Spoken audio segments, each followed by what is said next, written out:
Alrighty, so as you guys know, I have the Hoodoo Tempest 120p, the second gen model of this fishing kayak, and I did a review on it a while back, which I will link it up above, or just go onto my YouTube page that you guys are watching this video on, and it is the first video that pops up.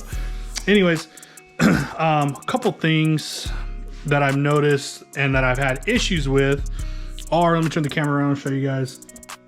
So on the pedal drive system, freaking amazing. I love it. It's great. It's quiet.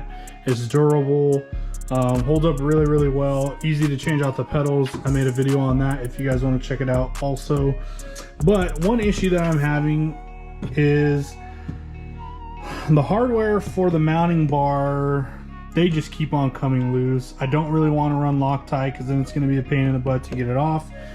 But I've noticed that this bar was, or that the drive itself was sliding on the bar. And one thing that I noticed and how I picked up on it was when I put the drive in, it would sit off to one side, so it wouldn't sit flush in there. So that is definitely something, if you guys are having trouble with the drive not going in all the way, check the bar that your drive is mounted to, and that will probably clear up the issue for you. Another thing, which I can't really show you guys because it's underneath and I'm not taking everything off to flip this kayak, is that the mount for the transducer up underneath, there's two mounting ports. One of the ports actually broke and fell straight through the kayak. So it was in the hull of the kayak and I had to fish it out, and I had no way to seal it, no way to put it, back in there. It just wouldn't work. And I don't really fully understand why that happened, but it did. So I siliconed the crap out of that port, which is why I have the transducer on the Scotty transducer mount arm and have it mounted here. One of the guys commented on my videos and asked me how the fish finder and everything were holding up.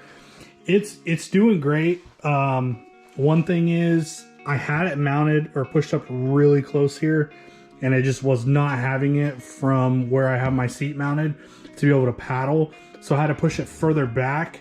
I eventually want to get a sunshade for this because today the sun was out and it was just really hard to see the screen. I didn't want to turn up the brightness because I like the way that it is set up now. So it's definitely something I'm going to try and invest in for the Striker 4 Plus. The standard oar that comes with Hoodoo's kayaks was not big enough for me. I was having trouble getting it down into the water because of how short it was, so I actually needed a longer one. So I got a Field & Stream oar. It's 6+ feet, I think, or something like that. I can't remember where or what the length is, but I got it at Dick's Sporting Goods and took it out with this oar today, and it was freaking great, man. I didn't get wet, I didn't get soaked, I had no water in the kayak, so really, really awesome. Again, if you guys are having trouble with getting the oar down there and it feels like you're leaning too much, you might want to check the length. You might need a longer oar setup. So we have the battery box. So I put some Velcro on it, but it is not doing the trick, so I'm gonna have to figure out something else for this mounting box, but it stays in the kayak, it doesn't come out. I have the Nokwa battery inside, which I've drilled a 3/8 hole there, ran it to power the fish finder there. Seats held up great, you guys. No problems with that thing. It is pretty sturdy. Maybe change these out just so they keep the position of where I'm at, because I do find that when I am leaning back on this thing for quite some time, they do loosen up and I'm actually leaning further back than I want to be. So this handle, complete garbage.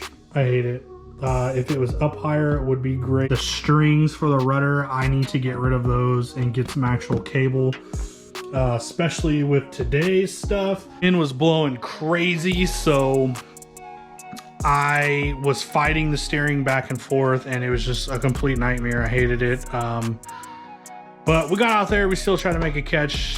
Fortunately, we didn't get anything. The weather here in California, still, you guys, I don't know if any of you that watch this channel are from California, but it is really, really stupid.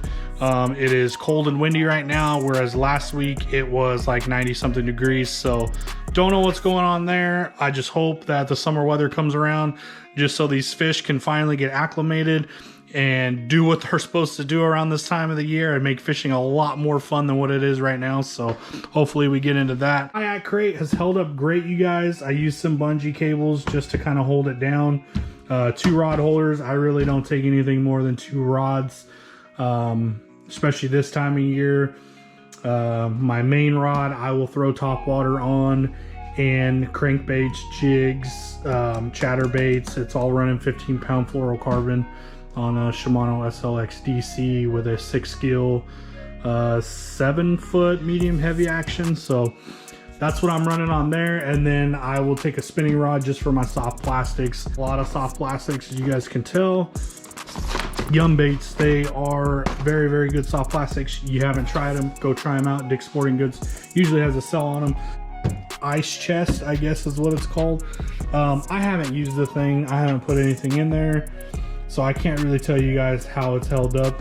Functionality, great. Strap is great. The lid's great. Fits nice and tight. It's not very deep, but I mean, if you throw some ice in there and some, you know, drinks or whatever you want to put in there, I'm sure it'll do just fine. The molded rod holders, I can't show you guys because I'm using the mount right now, but I put my GoPro mount in here, and that's how I've been getting the angle that you just saw in the video here, which beats saving me a order on Amazon to get an actual ram mount for the GoPro that will mount here in the track. I do kind of like that a little bit better, but then I got to keep in mind that it's going to sit further back. Then my fishing rods are going to be in the way of the camera, so I don't want to deal with all that. I'd rather just keep it cheap right here. This GoPro stick was like, I don't know, 60 bucks or so on Amazon, so it works out pretty well. The seat, have not used, have not put anything in there. I was getting water inside the hull when I first got the kayak. There was a hole somewhere, and I siliconed a bunch of stuff, and it doesn't leak anymore, thank God, because it was just a total nightmare and I didn't want to deal with it. But yeah, so that is the update on the Hoodoo Tempest 120p. If you guys haven't checked out my first video, go check it out. Give it a like, a share, and a comment. And hopefully the next video we can get out there and make some catches for you guys. Still, fishing has been kind of tough, especially with certain parts of lakes and certain parts of recreation areas that are closed because of the high waters of the river. The San Joaquin River is just flowing freaking nuts right now, and it's flooding everything. So the fishing game have the river and any type of river access closed right now. So it's kind of a bummer, but we're trying to make do with what we have and what we can fish in. Been going out to Sycamore a few times, but haven't been able to put anything on the board for you guys. So hopefully that will change in the next video. Maybe next Saturday will probably be my next free time. I can get out there and see if we can catch anything. It's just really, really pressured. There's so many people out there just because it's one of the spots that's open to fish in. So everybody and their family comes out there, and it's just really difficult. But again, thank you guys for tuning into this video. It is a shorter one, but I hope you guys enjoy it. Give me a like, a share, a comment. I really do appreciate it. 242, so thank you guys very much, and we will catch you on the next one.